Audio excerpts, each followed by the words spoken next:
Voilà, donc voilà, je suis très content d'accueillir aujourd'hui Gaël Varocco. Gaël donc a un doctorat en physique quantique. Il est diplômé de l'École nationale supérieure de Paris.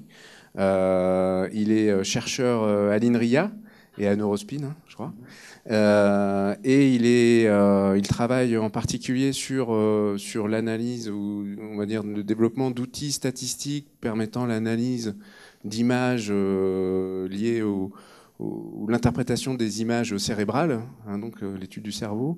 Et il est également passionné par le développement logiciel et il va partager avec nous un certain nombre d'expériences liées au développement logiciel et en particulier autour de scikit-learn. Voilà, je vais lui passer la parole. Merci beaucoup, Gaël. Merci beaucoup pour l'invitation. Donc, ça vous va si je fais la présentation en français? Je vais faire un petit effort et je vais la faire en français. Les slides sont en anglais de toute façon. Donc, pour la petite histoire, cette présentation, c'est une présentation qu'un ami m'a demandé de faire il y a quelques temps à un événement qu'on avait organisé pour la dernière présentation de la journée, quand tout le monde était fatigué. Et le but, c'était, en langage informatique, on dit le but, c'était de troller, le but, c'était de provoquer. Donc à la fin, on m'a dit que, me connaissant, sachant que je suis un grand provocateur, j'aurais pu faire mieux. J'étais pas très provocateur. Donc vous me direz un petit peu si je suis très provocateur ou pas. Donc j'affirme, et j'ai aucun chiffre pour affirmer ça, mais j'affirme que beaucoup des lignes de code qui sont écrites par des gens qui sont des codeurs, des programmeurs, dans un milieu académique, n'arrivent jamais à une audience, ont un mal fou à dépasser le labo, mais même de temps en temps un doctorant à l'autre. Et donc pour moi, c'est un vrai problème parce qu'on est inefficace. C'est un problème pour nous-mêmes, parce que nous-mêmes, on est inefficace. Et c'est un problème parce qu'on reçoit de l'argent public pour ça. Et le problème, il est technique. Il est comment est-ce qu'on fait du meilleur logiciel. Mais aussi, il est d'ordre marketing un petit peu. C'est qu'on n'arrive pas à toucher une audience parce qu'on ne sait pas quelle est l'audience. Ce n'est pas dans la culture des milieux académiques. Donc pour résumer en une slide, grosso modo mes messages, ils sont très simples. Il y en a un, c'est qu'il faut choisir ses batailles. On peut gagner toutes les batailles. Et donc quand on commence un projet, il faut prendre un projet qui résout un problème donné. Et le deuxième, c'est qu'une fois qu'on les a choisis, il faut les gagner, bien entendu. Et ça, c'est de la technique de production logicielle, ce qui n'est pas uniquement du génie logiciel. Il y a aussi de la gestion de projet. Donc un petit peu peut-être pour me justifier, puisque quand on donne un talk comme ça, il faut que je vous convainque. Donc historiquement, oui, j'ai commencé en tant que physicien, et en tant que physicien, je codais parce qu'on code tous de nos jours. Et puis j'ai glissé vers les neurosciences et puis le machine learning. J'ai travaillé pendant un petit moment, pendant quelques mois en start-up, mais ça m'a vraiment aidé un petit peu à évoluer, à mieux comprendre les défis. J'ai pas mal codé, on va dire. Je code peut-être un petit peu moins parce que je suis de plus en plus chef, mais j'ai vraiment beaucoup codé. Et puis j'ai aussi beaucoup participé à l'animation de la communauté autour de Python scientifique. Moi, je suis pas mal inconvaincu, pour des raisons que je ne veux pas discuter ici, de l'utilisation de Python comme langage scientifique. Et puis bon, maintenant, je suis chercheur à INRIA. Pour vous dire qu'on peut faire du logiciel en milieu académique et quand même avoir un grand impact, toucher vraiment beaucoup de monde, les logiciels auxquels j'ai contribué, que j'ai contribué à monter, le plus connu, c'est scikit-learn. Et c'est quand même vraiment l'un des outils de machine learning de référence, alors que théoriquement, nous, on n'est pas une équipe de recherche INRIA qui fait du machine learning. Donc ça nous dit quelque chose sur le fait qu'il n'y a pas que la technicité qui compte. Il est installé sur 1% des ordinateurs Debian. Je dis Debian parce que c'est là où j'ai les chiffres. Je n'ai pas les chiffres ailleurs. Mais bon, j'en parlais avec certains contributeurs. Je ne sais pas combien on a d'utilisateurs, mais bon, on hésite entre... On pense que c'est au-delà de la centaine de milliers de personnes. Et récemment, je regardais, il y a 16 livres qui ont au moins un chapitre qui parle de scikit-learn sur Amazon, sachant que le projet a été essentiellement créé en 2010. Bon, avant ça, j'ai travaillé sur Mayavi, donc l'un des deux auteurs de Mayavi, qui est un peu l'outil de référence de plotting 3D en Python. Et là, la base d'utilisateurs, c'est à peu près semblerait la moitié de celle de Scikit-learn. Et puis JobLib, une petite librairie que la plupart des gens ne connaissent pas et que la plupart des gens, enfin que beaucoup de monde utilise sans connaître, qui est une librairie par derrière, donc de back-end, et qui est installée sur encore plus d'ordinateurs, ce qui prouve qu'elle est réellement utilisée. Mais donc, moi, ce que je fais, c'est pas du logiciel. Nulle part sur ma fiche de poste, il y a marqué développeur logiciel. Moi, ce que je fais, c'est de la recherche scientifique, et je fais du logiciel pour ça. Et au jour le jour, ben, c'est un peu le grand écart, c'est l'impression qu'on a, puis c'est pas que l'impression qu'on a. Et moi, je pense que c'est important. Et je pense que c'est important de le faire, ce grand écart. Et tout d'abord, c'est pour... on peut se placer dans le cadre de ce qu'on appelle la recherche reproductible, la science reproductible. Et l'idée, c'est que la recherche, moi je suis physicien de formation, je pense à l'avancée de la connaissance sur le monde, elle est avant tout basée, le progrès scientifique, il est basé sur la falsification. J'affirme quelque chose, je m'appelle Isaac Newton et j'écris une équation. Et cette équation, elle est juste tant qu'on ne m'a pas montré que dans certains cas, elle n'était pas juste. Et c'est ça le progrès scientifique. Et donc pour ça, pour pouvoir faire cette falsification, il faut pouvoir répliquer les expériences qui ont été utilisées pour construire ce modèle. Donc ça, c'est ce qu'on appelle la réplication. Donc là, en fait, je donne des définitions là parce que c'est extrêmement trouble dans la tête des gens, ces termes-là. Donc la réplication, c'est l'idée qu'il y a une tierce personne qui va refaire exactement le même travail. Donc c'est refaire l'expérience, refaire une expérience historique, donc des expériences historiques que maintenant on va faire en TP, en école d'ingénieur. Ça, c'est de la réplication. Donc pour nous qui faisons de la recherche avec un ordinateur, cela veut dire qu'il faut que le code et les données soient disponibles. Donc ça, c'est un argument pour le logiciel libre. Après, il y a reproduire. Ce n'est pas la même chose que répliquer, parce que l'idée de reproduire, c'est qu'on va faire le même type d'expérience, mais pas exactement la même. Et donc, typiquement, c'est une nouvelle analyse sur des différentes données. Donc là, on pourrait avoir le code, mais pas les données. Ou un code différent, quelqu'un qui réécrit, qui prend une publication avec un algorithme, qui réécrit l'algorithme et qui dit « Ah, je trouve la même chose, la publication est juste ». Ça n'est pas la même chose que la réplication. C'est important. Donc ça, c'est des concepts de recherche reproductible. Et moi, ce qui m'intéresse réellement, c'est un concept tierce, qui est le concept de réutiliser. Et pour moi, ce n'est pas la même chose. Parce que réutiliser, je peux appliquer l'approche à un nouveau problème. Et pour moi, c'est ça qui est vraiment important. Et pour vous donner un exemple, je fais du machine learning sur des images de cerveau. Et le code qu'on a produit, avec bien entendu d'autres personnes, mais le code qu'on a produit est utilisé pour énormément de problèmes différents. Et ça, c'est très important parce que déjà, c'est un certain effort. Il faut un petit peu abstraire les choses. Mais c'est une situation win-win parce que moi, j'apprends des choses des gens qui utilisent mon code pour faire autre chose. Et puis, si tout le monde fait ça, on peut commencer à, grosso modo, transférer la connaissance d'un domaine à l'autre. Ce qui, à l'heure actuelle, a beaucoup de mal à se passer parce que ce soit au niveau du code, au niveau des publications, on est dans notre monde. On est vraiment dans notre monde. Et donc, pour moi, ce dernier point est extrêmement important. Et en fait, il y a quand même un certain saut entre chaque étape. Donc tout ça... Je fais un tout petit peu de politique, pas trop. Pour moi, c'est des arguments pour des licences BSD. En fait, moi, le code que je produis, il est soit propriétaire, vous ne voyez pas le code source, soit BSD. Les trucs entre les deux, ça ne m'intéresse pas. Parce que soit je veux bien qu'on utilise mon code, mais dans ce cas-là, je veux bien qu'on le modifie, je veux bien qu'on bricole avec, je veux bien qu'on le casse, je veux bien qu'on l'intègre, parce que c'est une contribution à l'avancée scientifique. Soit je pense que je vais me faire des sous avec. Et dans ce cas-là, non. Donc maintenant, pour parler un petit peu de l'avancement de la connaissance scientifique, donc ça, c'est quelque chose que j'ai emprunté à Matt Might, qui est un peu connu.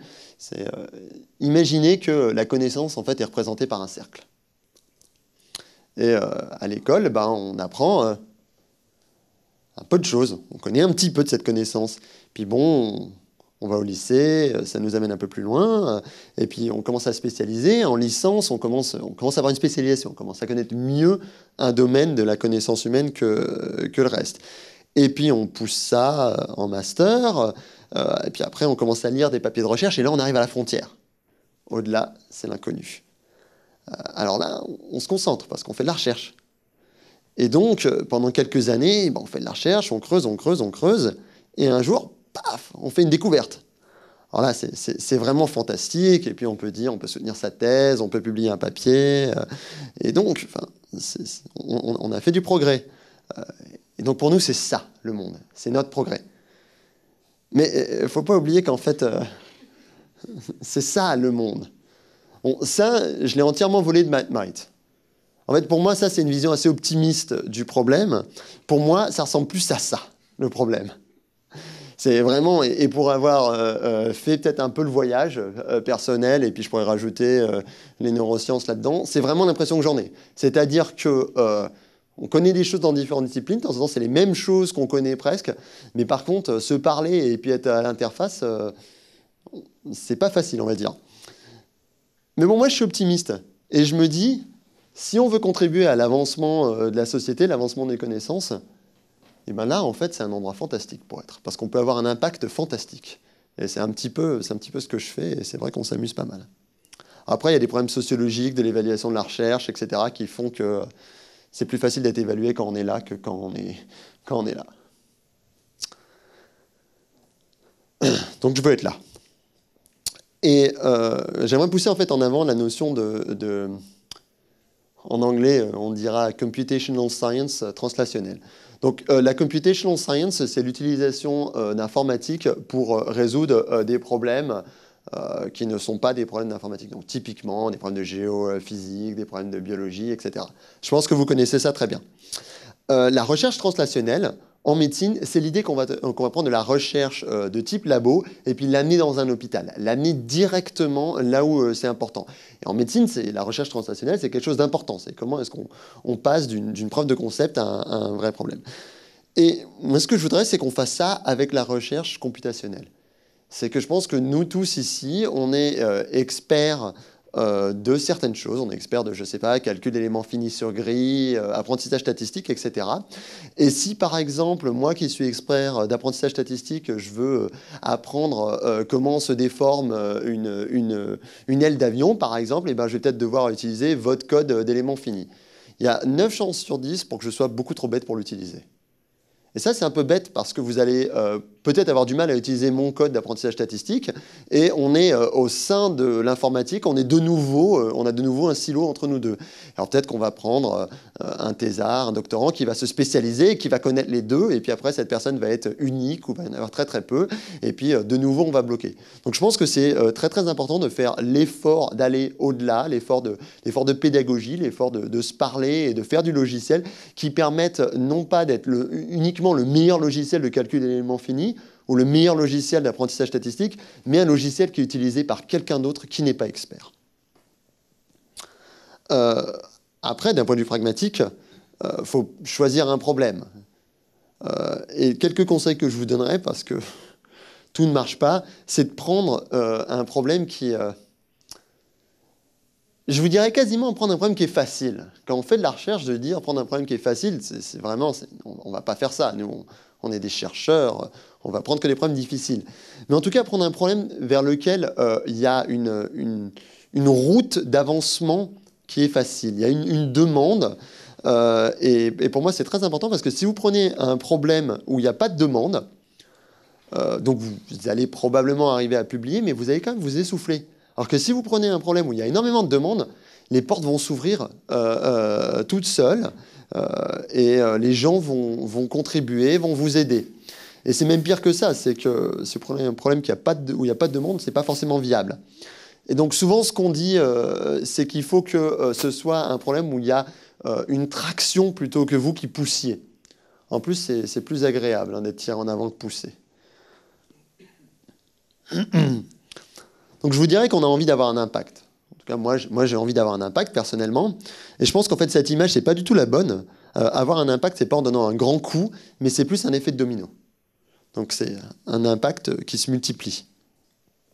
Et donc pour ça, pour revenir à ce que je disais juste avant, c'est qu'il faut choisir les bonnes batailles et donc prendre des projets viables. Et par exemple, si je vous dis, presque une histoire personnelle, mon idée, c'est de faire du logiciel qui fait du machine learning avec de la neuroimagerie, et puis je veux une interface graphique parce que mes utilisateurs ils en ont besoin, et puis un petit peu de plotting 3D. Et ça résoudra vraiment le problème scientifique, moi, que j'ai envie d'adresser. Bah, je pense que quelques années plus tard, le logiciel, ça va être une épave. Parce qu'il n'y a pas grand monde qui a les compétences nécessaires pour faire tout ça. Et ces quelques personnes, elles vont peut-être avoir des enfants, avoir de la promotion, avoir des étudiants, etc. Et donc, on va vite se retrouver totalement essoufflé à être 2-3 contributeurs sur un projet et ne pas arriver à le faire vivre. Donc ce que je vous dis là, je reviens sur l'idée de vision d'un projet, c'est qu'il faut vraiment bien choisir la vision de ce projet et qu'on va, quand on a une vision qui est pas viable, des buts qui ne sont pas viables, on va essayer de casser les buts qui nous intéressent dans des expertises différentes, dans des projets différents. On va essayer, ça c'est très important, de ne pas résoudre des problèmes difficiles. Les problèmes difficiles, à la rigueur, on peut les résoudre dans des papiers de recherche. Mais tant que le problème difficile n'est pas vraiment résolu, autrement dit qu'il y a une littérature sur le fait qu'on sait vraiment résoudre le problème et donc il est devenu essentiellement facile, et ben de faire un logiciel avec ce problème-là, ça va juste pas marcher. Ça va être horrible.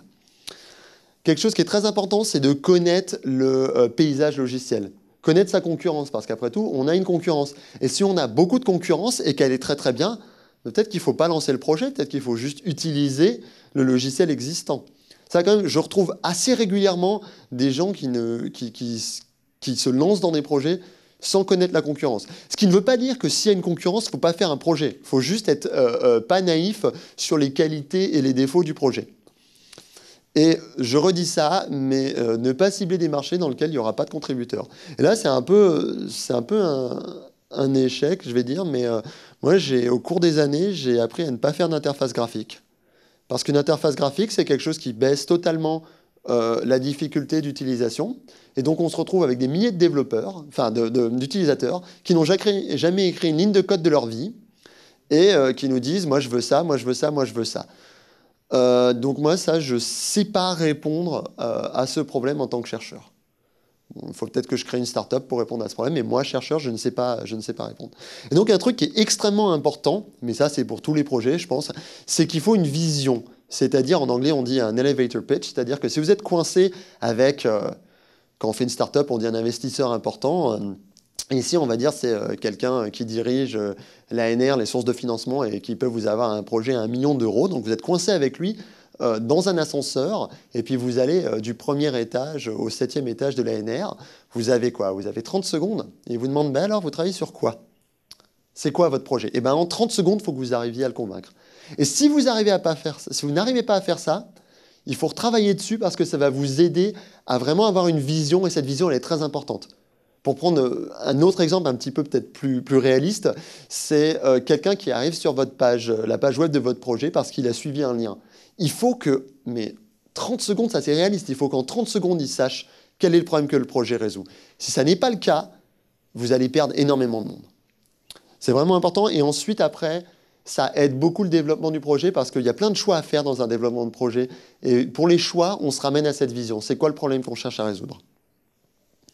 Donc, généralement, pour la plupart des gens, le cœur de métier de la recherche ne marche pas. Encore une fois, moi, si je vous fais un logiciel qui fait de la neuroimagerie, machine learning, blablabla, eh ben, ça ne marchera pas. Donc, il va falloir décider dans ce qu'on fait qu'est-ce qui peut être porté à l'extérieur et qu'est-ce qu'au final est propre à ce qu'on fait et puis qu'on garde privé. Et puis, si au final, ça génère beaucoup d'argent, ou ça peut générer beaucoup d'argent, ben, on l'a gardé privé. C'est très bien, on le vend. Donc, ce qui est important de voir, c'est que la maintenance de code, c'est quelque chose de très cher. Donc ça, je pense que tout le monde ne le comprend pas, même si je pense que c'est de plus en plus compris. Donc ça, c'est une slide qui date d'il y a quelques années, mais le volume d'activité qu'un logiciel crée est énorme. Énorme en termes de support utilisateur, en termes d'évolution des fonctionnalités. Donc maintenant, le compteur qu'on a là, maintenant, il est à 70 000. 70 000 emails non lus. C'est fatigant. Je vous garantis, c'est fatigant. Donc ça, c'est un mail que j'ai reçu il y a longtemps. J'en reçois pas mal de temps en temps comme ça. Je me suis même quasiment engueulé avec un bon ami il y a quelques jours parce que je ne répondais pas à ses emails et ça me pèse un peu. Donc, pour être concret, quel que soit le métier qu'on fasse, on fait du code pour une raison, on va avoir des bénéfices qui viennent de ce code. Ces bénéfices, ça peut être la publication d'un papier, ça peut être que je suis dans une boîte qui fait du consulting et j'ai des clients. Donc ces bénéfices, c'est quelque chose d'important pour moi. Mais ce qu'il faut voir, c'est que ces bénéfices ne viennent pas forcément de tout la stack logicielle que j'utilise, de tout l'ensemble des routines que j'utilise. Des choses comme le chargement des données, il y a peu de domaines d'application dans lesquels les chargements de données, c'est quelque chose d'unique qui va faire que votre logiciel va battre les autres. Les algorithmes standards, non, probablement non. Si vous faites de l'apprentissage statistique pour le diagnostic médical, par exemple, les algorithmes standards d'apprentissage statistique, vous ne voulez pas les maintenir, vous.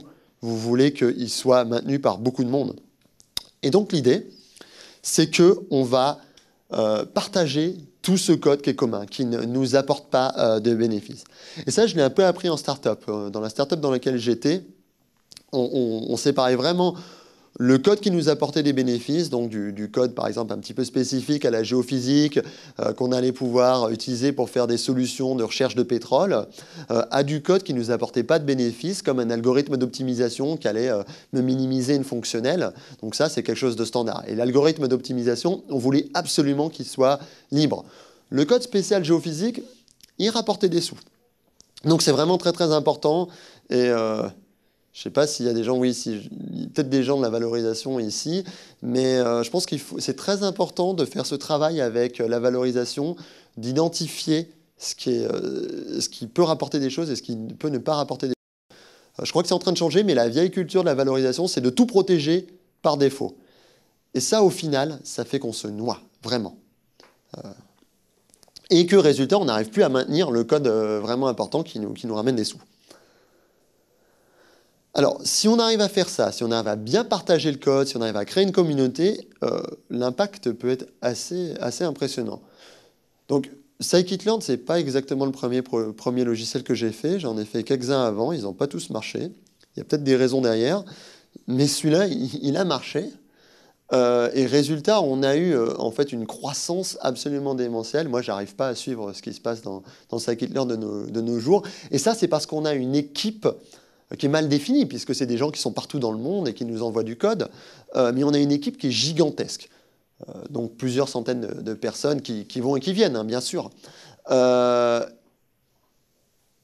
Donc on a une équipe de beaucoup de petits contributeurs, de pas mal quand même de développeurs cœur. Ça c'est quand même important, on a quand même toujours eu un programmeur à temps plein dessus. Et en fait, ce à quoi il sert, c'est que tous ces gens-là, ils ont besoin d'une base, ils ont besoin d'un support, ils ont besoin de quelqu'un qui fait les trucs qui ne sont pas forcément excitants et sur lesquels ils n'ont pas forcément envie de travailler. Ils ont besoin de quelqu'un qui connaît l'ensemble de la base de code. Donc, faut pas non plus s'imaginer, je pense que sans ça, le reste n'aurait pas marché. Pourtant, ça, c'est une toute petite fraction. Et de nos jours, la personne en question, c'est Olivier Grisel, donc quelqu'un qui est quand même très connu. Il fait très très peu de code. Il passe beaucoup plus de temps à conseiller les gens sur leur code. Mais c'est critique, c'est absolument critique. Donc juste pour vous dire, en termes d'investissement, INRIA, il faudrait que je fasse le calcul. Bon, il n'est pas donné si on met les coûts environnementés, mais il a été multiplié, puisque donc ça, si on fait une évaluation du coût du logiciel, on arrive à plusieurs millions. Parce que créer un logiciel de cette taille-là, en fait, c'est extrêmement coûteux. Donc on a un investissement chez nous, mais qui est multiplié par le fait qu'on a une communauté.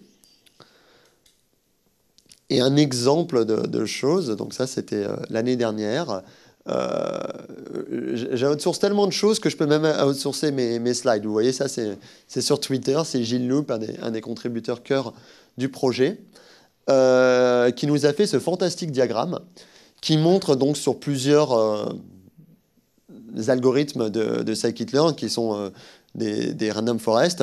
Il nous montre entre la 0.13, la 0.14 et la 0.15 le temps de calcul. Donc on voit que le temps de calcul a énormément diminué. Et pourquoi est-ce que ce temps de calcul a énormément diminué? C'est parce que Gilles et puis quelqu'un d'autre dont j'ai oublié le nom, je suis désolé, ont contribué la première version des Random Forest. Et puis après, il y a beaucoup de monde qui a itéré dessus beaucoup, beaucoup de fois, avec des cultures différentes, avec une manière différente de voir le code. Et tous ces gens, ils ont vraiment travaillé ensemble. Hein. C'est un travail technique, mais aussi un travail social. Et progressivement, le code est devenu plus rapide. Et j'ai pas les graphes ici, mais on est vraiment dans les librairies avec le code de Random Forest le plus rapide. Et pour moi, c'est parce qu'il y a une équipe de beaucoup de monde qui a travaillé dessus. Donc ça, quand même, soit dit en passant, les Random Forest, c'est pas vraiment quelque chose qu'on utilise dans mon groupe de recherche. Et donc, c'est vraiment quelque chose qui nous est arrivé. C'est un peu une surprise pour nous. Un soft qu'on a commencé, nous, est l'un des meilleurs codes de Random Forest. Mais après, c'est très très bien de l'avoir parce que nous, on croit que ça ne résout pas nos problèmes, mais on peut le tester régulièrement. Ça ne nous coûte pas grand-chose de tester les Random Forest sur nos problèmes. Donc, pour un petit peu résumer, si vous voulez un impact, un grand impact, je pense que passer par une communauté, ça aide énormément. Et ça demande une certaine démarche. C'est vraiment important. Hein. C'est pas on met du code, on prend du code, on le met sur Internet et puis les gens vont venir. Ça se passe pas comme ça. Donc déjà, peut-être le plus important, et je reviendrai dessus, c'est se concentrer sur la qualité. La qualité, ça fait plaisir. Les gens, ils ont envie de travailler sur du bon code. Ensuite, ça, c'est quelque chose que beaucoup de gens n'ont pas envie de faire, mais il faut faire d'excellentes documentations et exemples. C'est vraiment important parce que sinon, on se retrouve avec la situation que, bon, moi, je suis développeur, je sais coder une Random Forest. Donc, j'ai pas envie de me casser les pieds à essayer de comprendre votre code que je comprends pas. Et puis, en plus, c'est quand même beaucoup plus marrant de coder quelque chose soi-même que d'utiliser le code des autres. Donc, si je comprends pas vite comment vous avez fait les choses, ben, je vais faire les miennes. Alors ça, c'est un peu une provocation. Mais je pousserais vraiment pour du logiciel libre à utiliser GitHub. Et ce qui est assez amusant, c'est qu'il y a eu une discussion récemment sur la mailing list des développeurs du monde académique français, parce qu'en fait, Google Code, qui est la forge Google ouverte à tout le monde, va fermer. Va fermer bientôt. Et tous les gens qui utilisaient Google Code, eh ben, ils se retrouvent à la rue, littéralement. Et donc, les gens ont dit, bah oui, c'est pour ça que nous, on a nos propres forges. Et on pousse les gens à utiliser nos propres forges. Et moi, historiquement, quand on a commencé Scikit-learn, on a fait vraiment exprès de ne pas utiliser la forge INRIA, ce qui aurait pu nous poser des problèmes politiques, parce que moi, dans d'autres projets, j'ai fait des choses comme ça, et on voulait vraiment éviter qu'il y ait le mot INRIA trop fort sur le projet. Parce que les gens, sinon, bon, ils ne savent pas comment est contrôlé le code, et ils ne vont peut-être pas venir. Donc là, on a un problème de gouvernance derrière ça. Hein. D'un point de vue technique, c'est très important pour moi de limiter l'aspect technique de la base de code. Donc pour revenir sur l'exemple de la neuroimagerie, si je demande à ce que vous soyez un crack de visualisation 3D et de machine learning, eh ben, on ne va pas trouver beaucoup de monde. Donc, il faut choisir ses batailles, et ne pas essayer d'innover sur tous les points. C'est pas faisable en fait. On va avoir un mal fou à recruter des contributeurs, et c'est valable pas uniquement pour un projet libre. Si vous essayez d'embaucher des gens avec des fiches de poste à la mort moelle-neu qui ont 50 000 compétences, ça va être horrible. Bon, quelque chose qui est bien connu en logiciel, mais c'est que de faire des releases régulières et de faire du bon packaging, c'est quelque chose de très important. Et puis bon, au final, et peut-être le plus important, c'est de vraiment se focaliser sur les contributeurs. Les contributeurs, ce sont des gens, ce sont des humains, ils ont leur motivation. C'est très important qu'ils aient du crédit, donc mentionner leur nom, les mettre sur des publis.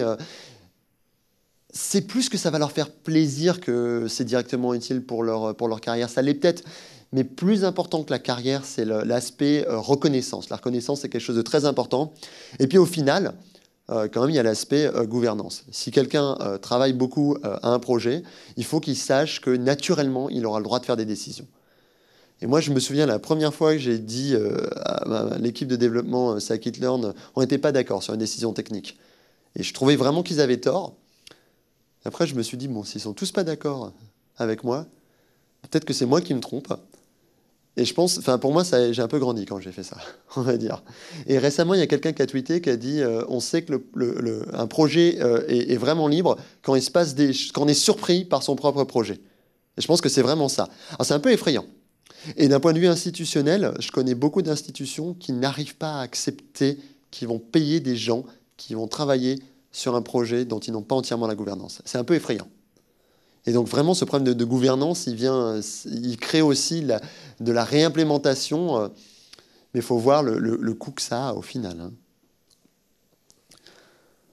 J'ai dit qu'on avait parlé de logiciels scientifiques, puisque c'est ça que je fais moi, donc c'est important de bien comprendre ce que ça veut dire.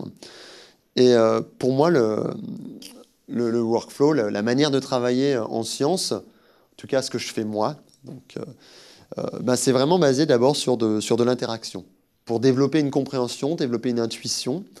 Et donc ça, moi je le fais avec des scripts. C'est quand même, le script, pour moi, c'est quand même quelque chose d'extrêmement important. Donc, paradigme à peu près zéro de la programmation. Donc, génie logiciel, abstraction, zéro. Je commence avec des scripts, et puis, au fur et à mesure que je travaille mes scripts, au bout d'un moment, ils deviennent trop grands. Et là, ce qui est important, c'est de le réaliser, et puis d'extraire des fonctions, ces fonctions qu'on va mettre dans ce qu'on appelle un module en Python, donc dans une librairie. Et une fois qu'on a ça, on peut refaire un script, mais un script qui utilise des abstractions un petit peu plus élevées. Donc progressivement, de par l'interaction et puis l'itération, on se construit quelque chose qui peut être vu effectivement comme une librairie, mais le plus important, c'est que ça a toujours été entièrement drivé par notre interaction avec notre problème. Donc c'est quand même très important de voir qu'il faut une consolidation progressive. On voit souvent, c'est assez naturel dans l'urgence, avec les échéances, d'oublier de faire cette consolidation. Puis ça coûte du temps. Au final, ça coûte cher. Moi, j'insiste énormément sur le fait que j'aime bien les solutions low-tech. J'aime bien les trucs simples. Et entre autres, c'est assez classique de voir quand quelqu'un a quelque chose à faire 10 fois en informatique, donc quelque chose qui prendrait, on va dire, 10 minutes à faire 10 fois, donc 10 fois 10 minutes, c'est 2 heures en comptant la pause café au milieu. Et la personne va passer 4 heures à faire une petite librairie qui fait ça. Alors c'est néfaste pour deux choses, déjà parce qu'on a perdu du temps, et ensuite parce que s'il avait fait 10 fois, il ne passerait pas 4 heures à faire la librairie, mais peut-être juste 2 heures parce qu'il comprendrait bien le problème. Bon. J'utilise Python, c'est un choix personnel, mais les raisons derrière quand même, c'est que c'est un langage interactif, pour moi c'est extrêmement important, qu'il est très facile à lire et à écrire. Et ça pour moi c'est absolument critique et je pense que c'est vraiment une de ces raisons de son succès. Et puis un choix personnel aussi, c'est que c'est un langage qui n'est pas spécialisé à quelque chose. Moi, je viens de MATLAB, et quand j'étais en physique, on utilisait pas mal MATLAB. Et au final, on faisait des interfaces graphiques avec MATLAB, on faisait du contrôle de flux réseau avec MATLAB, on faisait du contrôle d'instruments avec MATLAB. Parce que tout problème scientifique, à un moment ou à un autre, va s'insérer dans un problème plus grand. Et si on est dans un langage qui est spécifique, cette insertion, elle va être très douloureuse. Et je pense par exemple à R. Nous, on a choisi dans mon labo de ne pas travailler en R, alors que pour faire des statistiques, c'est assez naturel, parce que on ne fait pas que des statistiques. On fait de l'image, on va avoir une interface graphique, on va peut-être contrôler un scanner IRM. Et donc, ça, c'est vraiment, c'est quasiment philosophique, mais je suis tellement contre les langages de domaine spécifiques. Je trouve que ça économise du temps à court terme et ça coûte très très cher à long terme. Alors, c'est pas parfait comme langage. Faut pas s'aveugler. La machine virtuelle de Python est une catastrophe d'un point de vue compilateur, théorie des langages, c'est une catastrophe ce langage. Il y a des langages plus jeunes qui ont l'air très prometteurs. Julia par exemple pour du calcul numérique.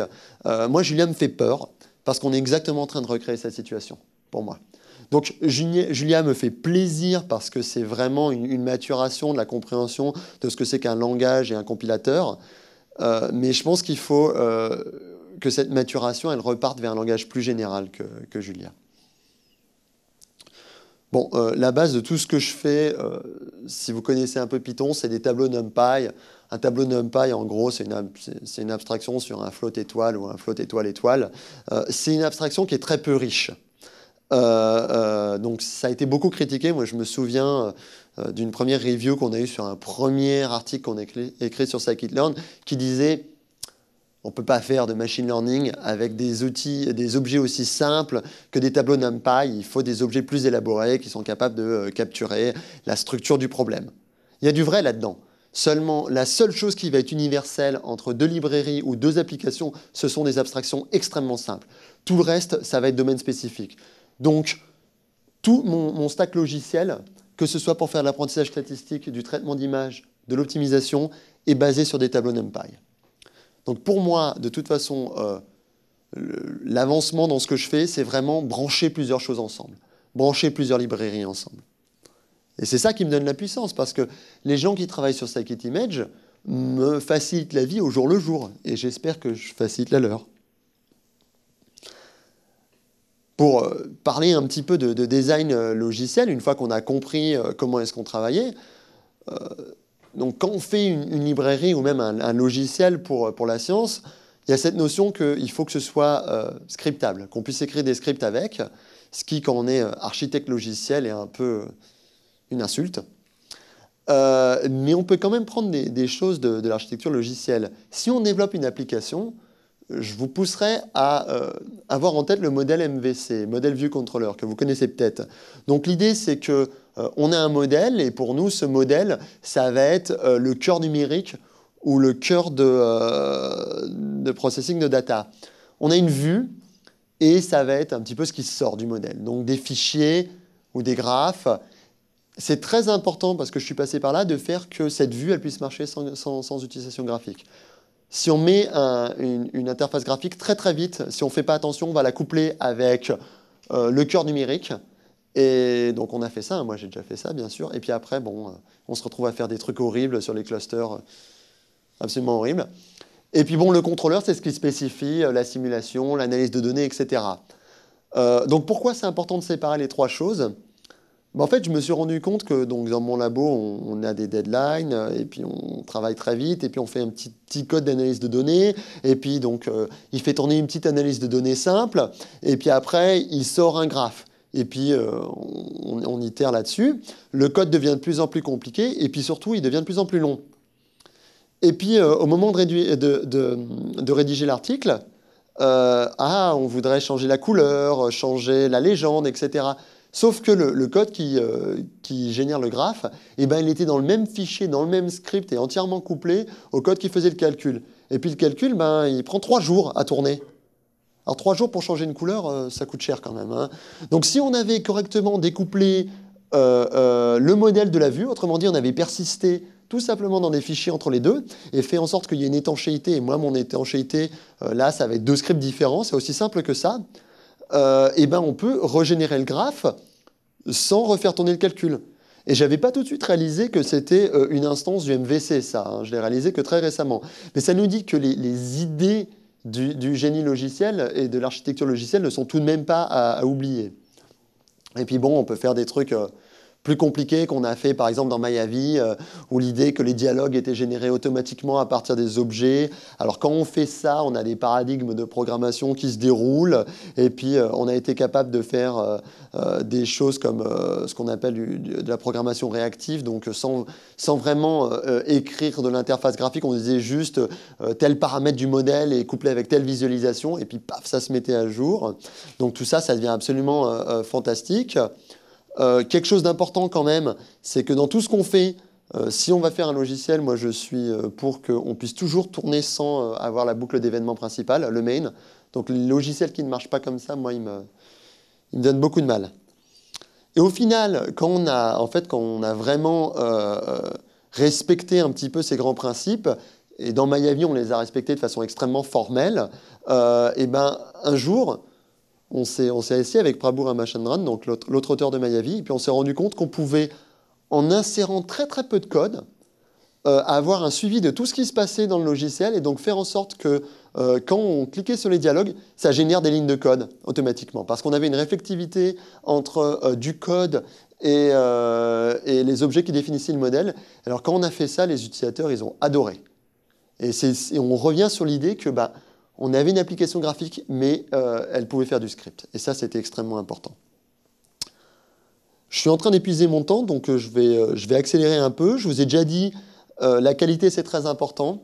Et ça, en fait, c'est le titre d'un livre, donc je crois de design industriel ou quelque chose comme ça. Donc la qualité est gratuite. Donc bien entendu, elle n'est pas gratuite, mais l'idée c'est que les gains qui viennent de la qualité, et entre autres des gains en motivation d'équipe, en motivation personnelle, compensent les coûts. Donc il y a plein de bonnes raisons. En gros, on va essayer de faire moins et de faire mieux. Alors moi, j'ai un petit problème, c'est que c'est totalement contradictoire avec la manière dont on a des financements en recherche. On promet toujours de faire plus. Je ne sais pas comment résoudre ce problème. Qu'est-ce qui est important?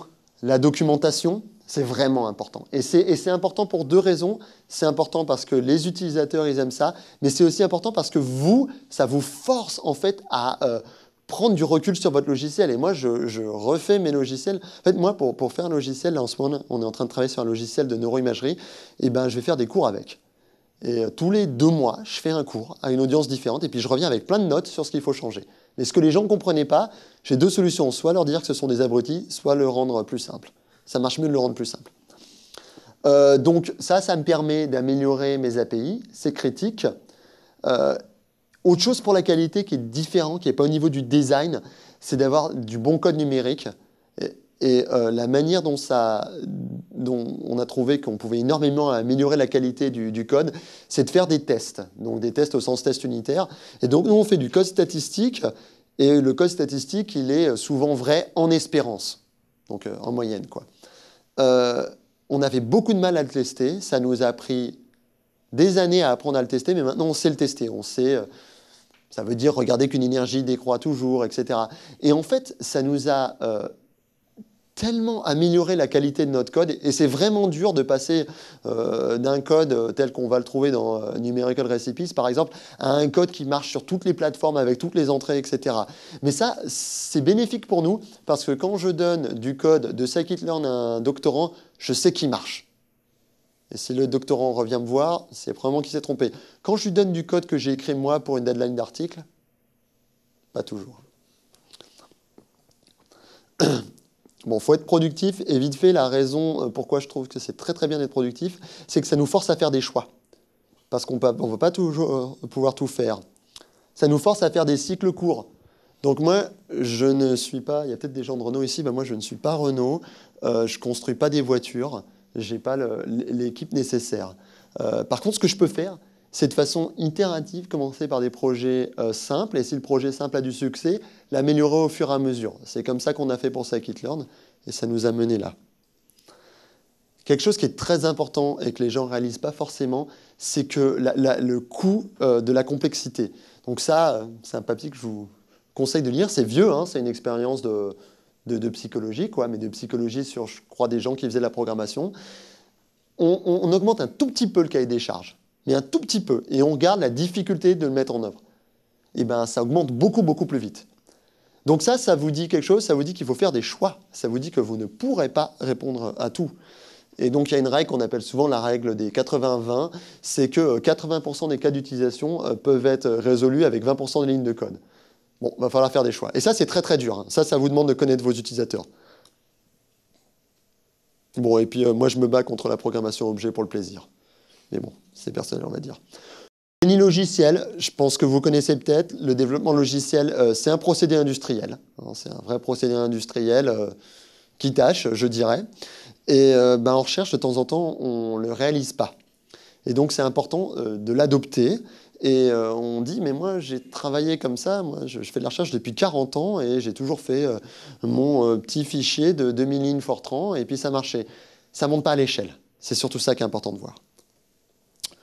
Je ne vais pas vous lister les bonnes pratiques logicielles. Vous les connaissez peut-être. Et puis sinon, il y a plein d'autres références. Bon, normalement, là, ce que je fais, c'est que je résume un petit peu mon expérience et ce qu'on a appris et ce qu'on a bien fait et mal fait dans le passé. Je vais aller un peu vite, mais grosso modo, Mayavi, donc logiciel de visualisation 3D, donc ce qui a fait qu'on a réussi, c'est qu'on a bâti sur une librairie existante qui était fantastique, VTK. On avait un bon modèle objet. Et ce modèle objet, on l'a ouvert au monde. On n'a pas considéré qu'il était privé.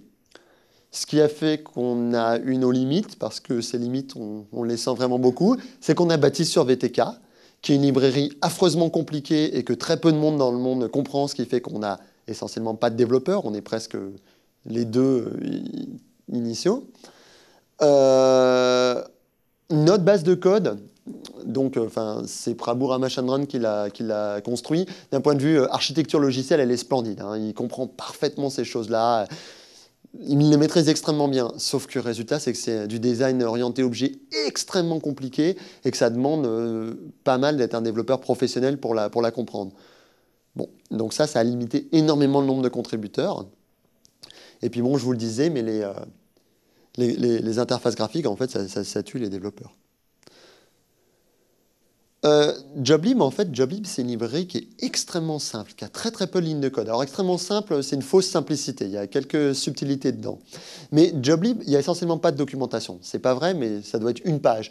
Parce que grosso modo, c'est 2 lignes pour l'utiliser. Enfin, peut-être 4 lignes parce qu'il y a d'autres choses. Et ça a été le succès. Et pourquoi est-ce que ces 2 lignes ont été peut-être plus importantes que des librairies entières qui ont été écrites pour faire autre chose? Parce qu'elles résolvaient des problèmes très très importants. Et pourquoi ça résolvait des problèmes très très importants? Parce que c'est des problèmes que j'avais tous les jours au labo, et que Joblib, j'ai commencé par l'écrire pour moi et pas le mettre en public, et que je voulais surtout pas faire plus que ce dont j'avais besoin. Voilà, donc les deux trucs que ça résout, hein, c'est le calcul parallèle et puis le caching, grosso modo. Scikit-learn, bon, qu'est-ce qui a fait que ça a eu du succès? C'est qu'on a eu la bonne vision. Et la vision, c'était pas de faire du machine learning. La vision, c'était de faire du machine learning que tout le monde puisse comprendre. Et ça, c'est vraiment important. Et ça, c'est ce que les chercheurs en machine learning n'arrivent juste pas à comprendre. Mais c'est pas si facile que ça, parce qu'après, il faut faire les bons choix entre quelque chose qui marche tout seul, mais qui n'est pas non plus impossible à modifier, à réutiliser dans un cas d'application différent.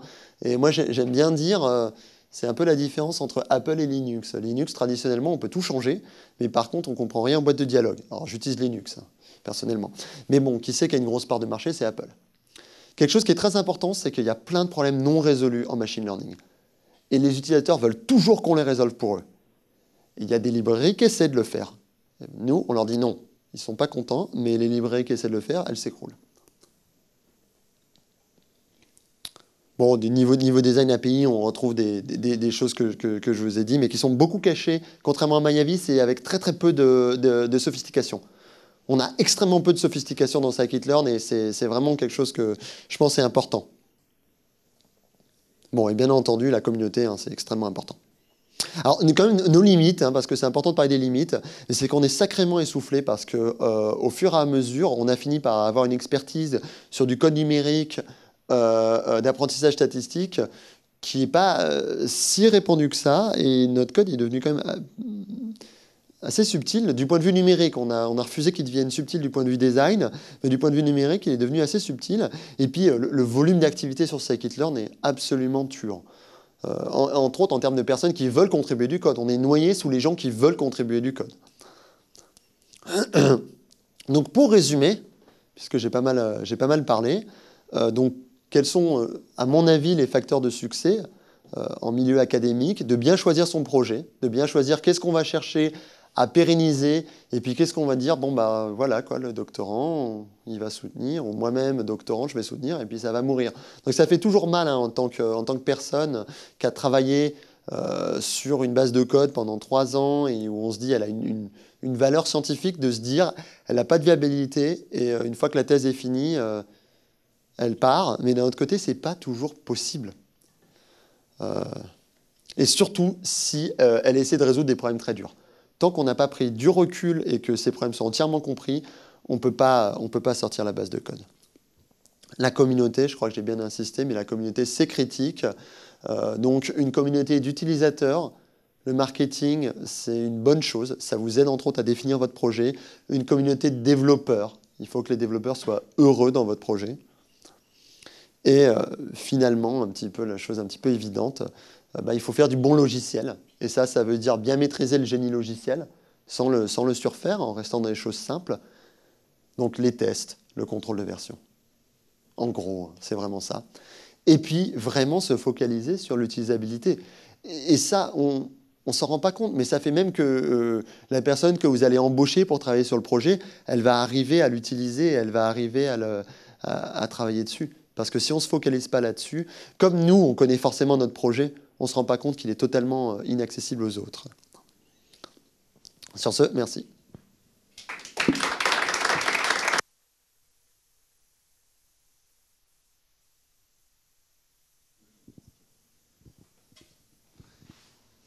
Vous disiez tout à l'heure que vous étiez un peu contre la programmation objet. Et en même temps, dans le reste du discours, vous parlez d'interface entre les différents logiciels.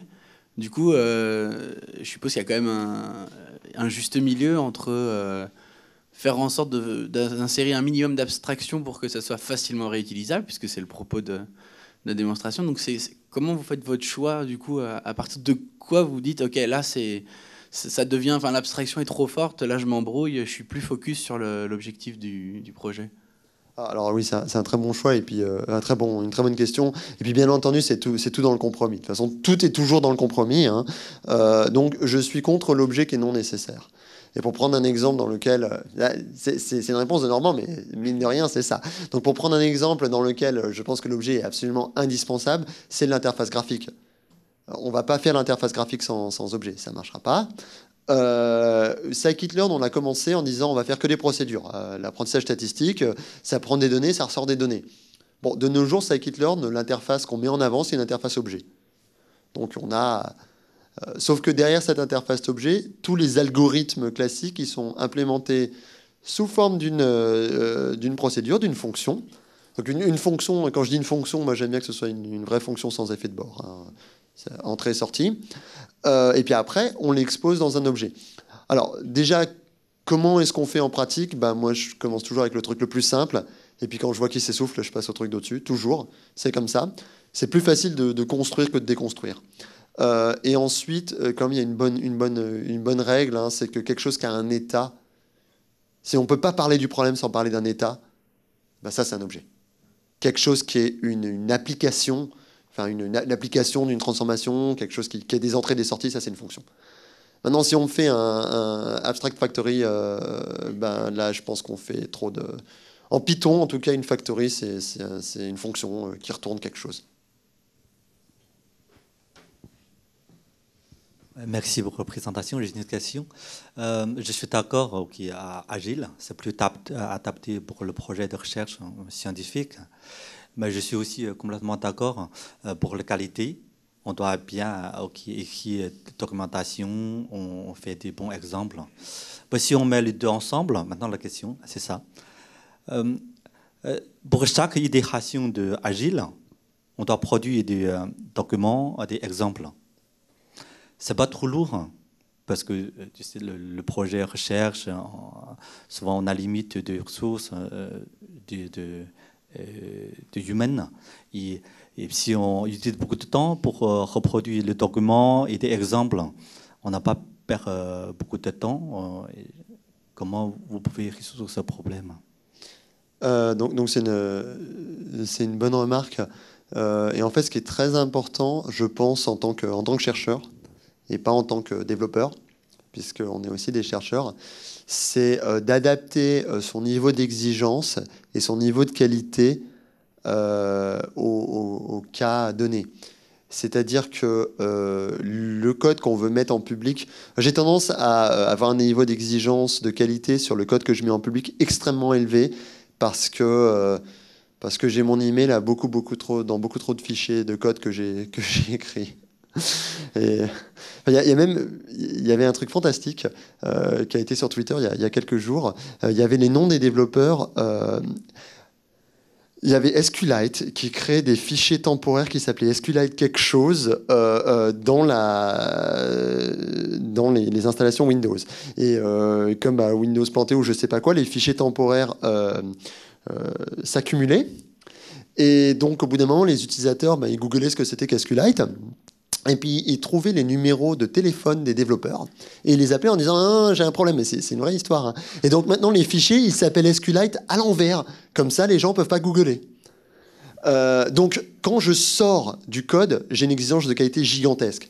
Quand j'écris du code pour moi-même, c'est vraiment un processus un petit peu itératif. La première version du code qu'on écrit, on En fait, il y a des choses qu'on apprend à faire qui coûtent rien, comme choisir des bons noms de variables, ça coûte presque rien. Bien indenter son code, etc., ça coûte presque rien. Donc ça, je le fais automatiquement. Mais écrire des tests et des exemples, etc., je le fais que quand je me rends compte que mon code, il est valable et je vais le réutiliser. Parce qu'en recherche, on écrit quand même beaucoup de code qui n'aura pas une grande durée de vie. Ce qui est très important, c'est de progressivement augmenter la qualité au fur et à mesure qu'on se rend compte que son code est utile pour plus de monde. Faut pas que ce soit des seuils, il faut pas qu'on ait une grande réunion de groupe et qu'on dise aujourd'hui nous allons prendre ce code et le rendre bon, parce que ça va prendre énormément de temps. Il faut pas essayer de tout faire dès le début, sinon on va plus faire de recherche, on va plus avancer. C'est quand même ça, c'est la notion de prototype, mais poussée à l'extrême.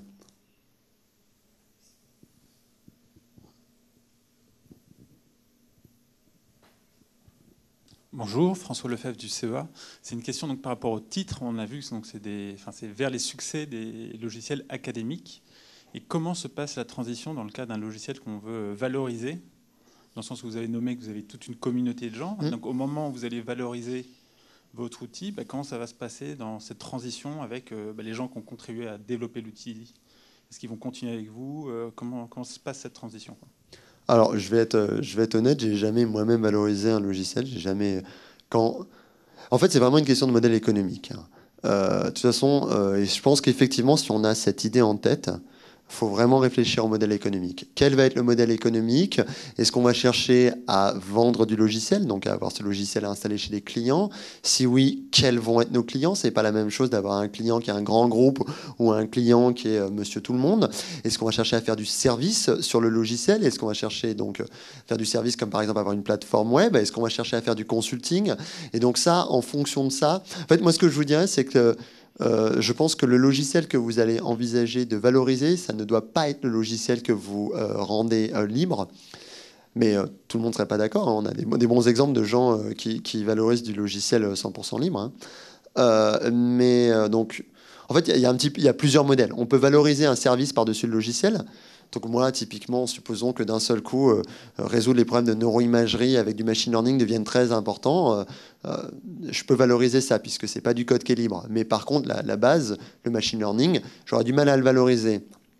Maintenant, si je voulait valoriser scikit-learn, en fait, je pense que ce qu'il faudrait faire, et on a un appel d'air, on a vraiment beaucoup de demandes. Ce qu'il faudrait faire, c'est de la formation, c'est du soutien. On a des grands groupes, on a des banques, on a des assurances qui utilisent scikit-learn, et c'est un risque pour eux d'utiliser scikit-learn, parce qu'ils n'ont pas de vision sur le développement.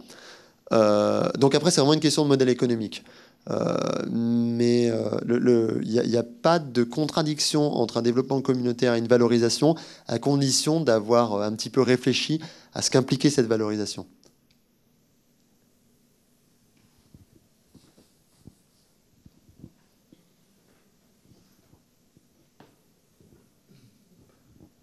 Bonjour, Fabien Mangeant Airbus. Donc je suis exactement dans le cas que vous devez me dire là. On utilise de plus en plus scikit-learn. On le voit comme un élément super pour progresser et prototyper. Et après, la partie gouvernance, valorisation, vous avez commencé à donner des éléments. Est-ce que sur scikit-learn spécifiquement, vous avez plus d'infos? Alors c'est quoi ça? C'est comme question, vous seriez prêt à payer pour avoir de la gouvernance et de la qualité? C'est une possibilité, oui. Bon, en fait, c'est quelque chose qui me tracasse en ce moment, parce que vous êtes beaucoup dans ce cas-là, donc on est victime de notre succès, et que moi, à l'heure actuelle, je ne me vois pas monter une telle boîte. Par contre, puisque je suis filmé, hein, c'est un message, si vous avez envie de faire ça, venez me voir. Si vous connaissez des gens qui ont envie de faire ça, et qui ont du talent, bien entendu, qui viennent me voir. Et nous, ce qu'on peut faire, c'est travailler avec eux, parce que je pense qu'il y a besoin de cette boîte. J'espère que comme on a un petit peu ce modèle de gouvernance qui est vraiment très ouvert, j'espère que ça va finir par se créer. Limite, il y a des gens qui font du consulting dessus, il y a déjà des gens, ça se passe un peu, mais on aurait besoin d'un truc un petit peu officiel, comme il y a derrière certains packages. Et moi, je pense qu'il va falloir que ça se fasse, sinon ça va être une limite. J'ai bon espoir parce qu'on a des équipes de valorisation derrière nous qui nous posent ce genre de questions. Okay, je peux vous payer le café à côté, il est gratuit. Ah, fantastique.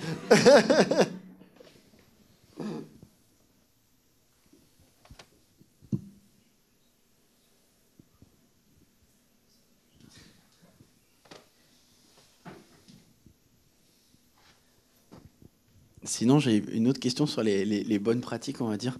Tout à l'heure, vous parliez de forge logicielle. Et vous parliez des choix qui vous ont poussé à utiliser GitHub, par exemple. Mais GitHub, finalement, c'est que, on va dire, une tranche de forge, quelque part. Ça, je trouve qu'il n'y a pas tout le process. Ouais. Quels sont donc les éléments que vous avez spécifiquement voulu éviter, en fait, qui étaient dans la forge de l'INRIA, du coup? Je vais pas casser du sucre sur la forge de l'INRIA parce que c'est vraiment pas le propos, en fait. Limite, je préfère GitHub à la forge de l'INRIA, mais c'est vraiment pas ça le propos. Le propos, c'était de prendre une forge qui était neutre. GitHub, c'est une forge. Et vraiment, en fait, on m'a convaincu de passer sur GitHub. Moi, à l'époque, je détestais Git parce que je trouve que l'interface utilisateur de Git est une catastrophe. C'est tellement facile de se tromper dans la ligne de commande, les messages d'erreur n'ont aucun sens. Et donc, j'étais contre Git. Voilà. Et ce que des amis qui font du logiciel libre m'ont dit, c'est tous les gens à la mode sont sur GitHub. C'est juste un effet de mode. J'ai pas de religion là-dessus. Alors après, quand on l'utilise, on se met à l'apprécier pour certaines choses. C'est pas trop mal fait, disons-le. Mais ça n'a pas été le propos. Je l'ai pas choisi parce que c'était pas trop mal fait. J'ai choisi parce que c'était le truc à la mode. D'accord, mais est-ce qu'il n'y a pas finalement dans le processus de construction des logiciels, il n'y a pas des briques finalement qui auraient pu vous permettre d'améliorer encore le processus de... Je sais pas moi, au niveau des tests ou du déploiement ou ça passe fait fonctionnel, enfin. Au niveau des tests, de nos jours, il y a quelque chose qui s'appelle Travis qui se branche automatiquement sur GitHub. C'est quand même vraiment fantastique. Et ça, c'est vraiment l'effet d'être sur le truc à la mode. Parce que comme on est sur le truc à la mode, on a un écosystème. Et donc GitHub, on a commencé à l'utiliser il y a presque 5 ans. Il s'est amélioré depuis. Il s'améliorera probablement encore plus.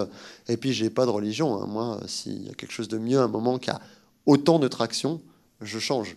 Et je vois tout à fait les limites de GitHub. D'un point de vue gestion d'issues, c'est très mauvais, c'est plat. Et on est noyé sous les issues, totalement noyé. Ça s'améliorera peut-être.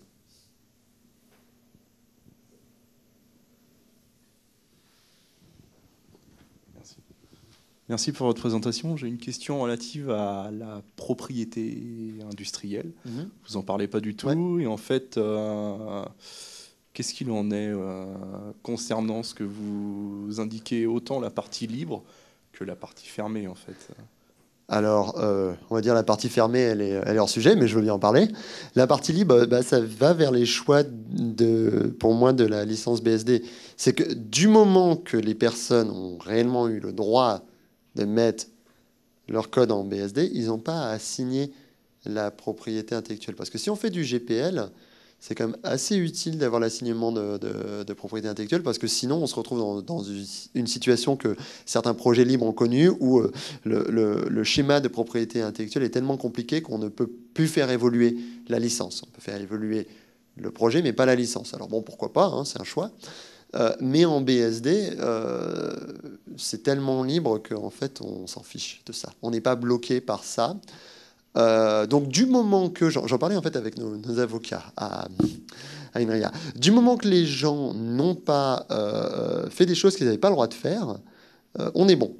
Alors après, de temps en temps, ça arrive, c'est très rare, mais ça arrive, les gens font des choses qu'ils n'ont pas le droit de faire et puis leur employeur se retourne contre eux. Donc ça s'est passé dans un des operating systems BSD, je ne sais plus lequel, OpenBSD, quelque chose comme ça. Ce qu'ils ont fait, ça s'est peut-être même passé dans Linux, hein, le noyau Linux. Ce qu'ils ont fait, c'est qu'ils ont retiré le code en question immédiatement. Et je pense que c'est ça qu'il faut faire, mais sans... Voilà, ça peut faire très mal au projet, mais on le fait immédiatement. De toute façon, la force du projet en tant que projet communautaire va faire qu'on va dépasser ça.